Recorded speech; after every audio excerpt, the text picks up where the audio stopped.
Georgetown able to fend off a tough fight here from the 7th-ranked Pikeville Bears and thus complete the sweep over the Bears tonight by a score of 83-76. We now welcome in the head man of the Tigers, Chris Briggs. And, Coach, this is the first game between these two was about as good as it got all season long. Tonight was really kind of a repeat of that. Right. You're able to come back here in the second half when it seemed like every chance you had to take the lead or perhaps middle run, Pikeville was there for the answer. Talk to me about the ebb and flow of this game. Just back and forth, and I'm just proud of our guys to be able to tough it out at the end right there and sit down and get some stops, and just really proud of them. Different guys stepped up. DJ Townsend was huge, defensively huge, knocking down a couple free throws. Jarrell Craig played much better. Corey Washburn came in and impacted the game with his hustle and effort. DeAndre McWhorter was good in spurts right there. Just proud of them for dealing with some adversity and being able to tough out a heck of a game against a very good Pikeville team. And, you got Pikeville, Georgetown, you're going to get a heck of a game no matter where it's played.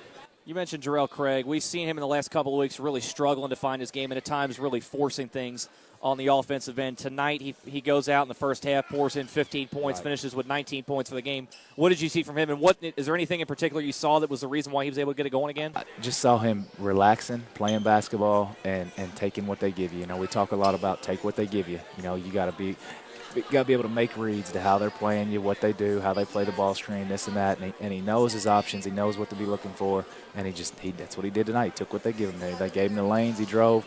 They smothered him. He made the pitches, to the open man. He found DeAndre on the roll for a huge dunk at a crucial part in the game right there. And, just playing within the flow of a game, just relaxing, being himself, not trying to force. Another guy who really got his game going in the second half, picking up where Jarrell did in the first half, was Monty Wilson. Right. Kind of a quiet first half, just 6 points, but it seemed like there in the second half, much like the first game, when you needed a bucket, the ball went into Monty Wilson's hands, and he made things happen, really took over for about a 5-minute stretch. And he's a gamer. He's tough enough to bounce back from struggling early in the game, both offensively and defensively, and he got in there and took control of the game at one point. It was huge for us. If we can keep our momentum right here and keep from some silly turnovers and get rid of some of those silly turnovers, get rid of some of those offensive boards that we let them get. I don't know how many they finished with, but it was too many, 17. Way too many. We just got to clean some things up and get a little more solid, and we'll be just fine. But I'm so proud of them. Tough game, fun atmosphere. That's what college basketball is all about right there. Pikeville comes into this game the leading scoring team in the country, averaging 92 points per game. You look at this game coming in, you figure a team in Pikeville that grabs 17 offensive rebounds is going to get a lot more points than they wound up with 17, perhaps even enough to come out with a win in this one. How are you able to keep your team calm defensively and limit Pikeville shooting just 40% from the field? We just talked about being solid, knowing that you're switching with Seti and Briscoe, or if you're trapping on the side, who was, what was going on in the ball screen, and knowing your coverages and executing them. And we had some breakdowns throughout the game, and but when crunch time came, they ran the clock down. They had to force some shots, and we were able to come up with the rebounds, and that's just toughness down the stretch. Jarrell Craig finishes with 19. Monty Wilson finishes with 20 in this game. Then you have DeAndre McWhorter, who comes in off the bench in this one, goes 29 minutes after Vic Moses went out after the first 6 minutes there. He finishes with 15 points on 7 of 13 from the field. Talk to me a little bit about DeAndre, his night, and what you think he can provide this team going forward. DeAndre is, a younger Vic. He's like Vic was when he's a freshman. He's talented. He needs to toughen up just a little bit at times. He'll take for granted the ball and not be as strong as he can with the ball. When he wants to be strong and he's focused on catching it, grabbing it, being strong with it, and you see how he explodes off the floor getting those dunks. But just a little bit. He reminds me so much of Vic, and he's just got so much potential. He's got to keep coming. Especially if we're not sure on the status of Vic of what's going to happen here. So.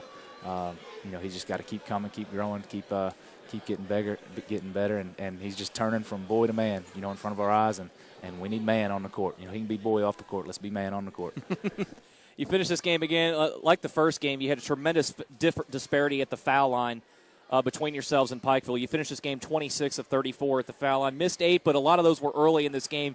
Made a lot of free throws down the stretch. Monty Wilson made a bunch of in a row. DJ Townsend made the 2 late that pushed it out to a 2-possession game. How happy were you with your team's free throw shooting down the stretch? Great. I mean, that's what you got to do. If you're going to win games, you got to knock free throws. And, 76%, we'll take that. I'd love to have 80, but I'm not going to complain about 76% at all because we've always, we've seen worse before. So, you knock your free throws down, and we were, a few percentage points higher than them. And, we're able to shoot a little better from the field. And, we talk about guarding them and contesting shots and holding them to 39%, out-rebounding them and taking care of the ball.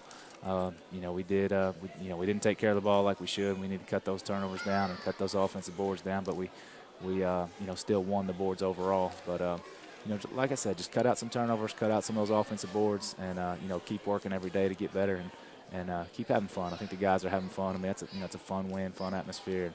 They just got to enjoy the ride and, stay focused on the process and just keep going. You come now off of this game riding high. You're going to have a Virginia-wise team coming in here Saturday. Is right in the middle of the pack, actually trying to make it into the Mid-South Conference tournament. Coming in tonight, 7th overall in the conference. They gave you everything you could handle the first time in Virginia. Talk to me a little bit about that matchup and what you see in that one. I mean, they're tough. They play hard. They're well coached. Coach does a great job with them down there. Boys can obviously rebound. Down there, first half, they just killed us in transition. They were scoring in transition whenever they wanted. They were getting offensive rebounds, and it was kind of one of those deals where we had beaten Pikeville and maybe celebrate a little bit and, take somebody for granted a little bit. We cannot make that mistake again. We gotta stay focused on, never taking an opponent lightly. The coaching staff, is not going to do that. But sometimes players, it's kind of hard to get that across to them. They see, a 6-7 conference record and, may take them for granted a little bit. So we just got to make sure they don't do that, make sure they respect them and are ready to play and, don't get outworked in transition and on the old glass like we did down there early. And once we fix that down there, we played pretty well second half. So, Coach, congratulations. Best of luck. We'll see you Saturday. Appreciate it. Enjoyed it. All right. That is head coach Chris Briggs. His team finishes a sweep of Pikeville here at Davis Reed Alumni Gym on the strength of an 83-76 win. The Tigers now 10-5 in the conference, just one half game behind Pikeville at the top of the conference. Mark Walls joins me next.